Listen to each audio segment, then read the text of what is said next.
Welcome back, Kiss Army, to another episode of We Are One. You wanted the best and you got the best, the hottest channel on the land. We Are One. Here I am and here you are. Welcome to the show, Kiss Army, and welcome to the Psycho Circus for another edition of We Are One. Ace Frehley, recently doing Origins Volume 2 promo. Ace is still very active with all of these interviews, even though Origins has been out for a little while now.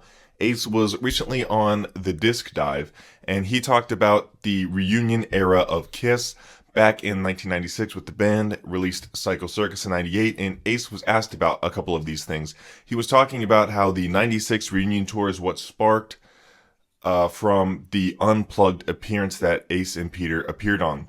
He said, quote, "The fans went crazy. I didn't expect that it was going to be that insane, and I don't think Paul and Gene expected it either. And I know they were slated to put out an album with Bruce and Eric after that show. And they ended up holding back that record and went into talks about doing a reunion tour. The Unplugged session was what spawned the reunion. It was just the catalyst. They had just finished a tour. It seemed like they were kind of promoting the makeup during that tour, so a logical thing for fans wanting to see the original lineup." Ace is correct about this, talking about the fact that Kiss was slated to put out an album, which was Carnival of Souls. They were recording on that, and I did a video about Bruce talking about what affected the outcome of that album, so you can check that out on the channel if you want to. But then Ace was asked about Psycho Circus.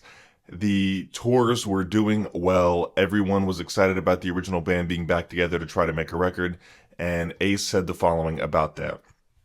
"It was a disappointment for me. The only song I performed on was the one I wrote, Into the Void. Paul and Gene are such control freaks, and I don't know why I wasn't invited to play on the other songs, but I wasn't. They used other musicians. The only song Peter played drums on was Into the Void. And Into the Void actually had a different title. It was called Shakin' Sharpshooter. And they were going to pass on it, but they liked the music part of the song. They liked the guitar riff, which I had written. And Gene walked out of the studio and said to me, 'Why don't you do something spacey?'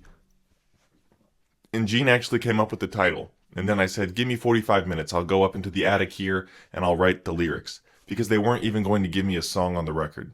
And I came in 45 minutes. I wrote all the lyrics for the song. I went in and performed it. Boom." Ace also said this. He said, "I said to Paul, well, it's not really a Kiss record if it's half a Kiss record." And Paul says, "The fans aren't going to know the difference." But in reality, they did know the difference between our sounds and somebody else's. And this is absolutely true. You can tell it's not Peter playing on that album. And it's just painfully obvious. And you've heard other people on like the Kiss FAQ podcast talk about, especially on like I Pledge Allegiance, right from the get-go, the first sound of the drums, you can tell that that's not Peter because he wouldn't do type of fill like that.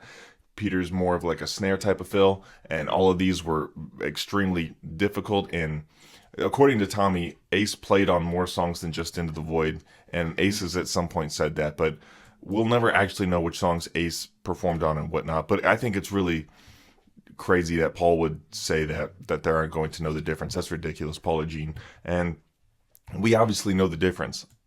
I mean, even during the time of recording the album, there were talks about that they weren't all going to actually be playing on it, and it was going to be kind of like a dynasty type of thing.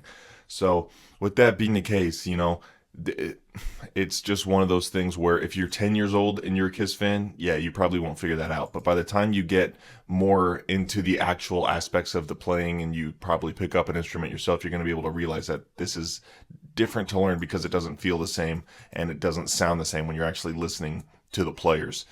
All right, that wraps it up for this video of We Are One. Remember, God gave rock and roll to you, and God bless you. God bless you all.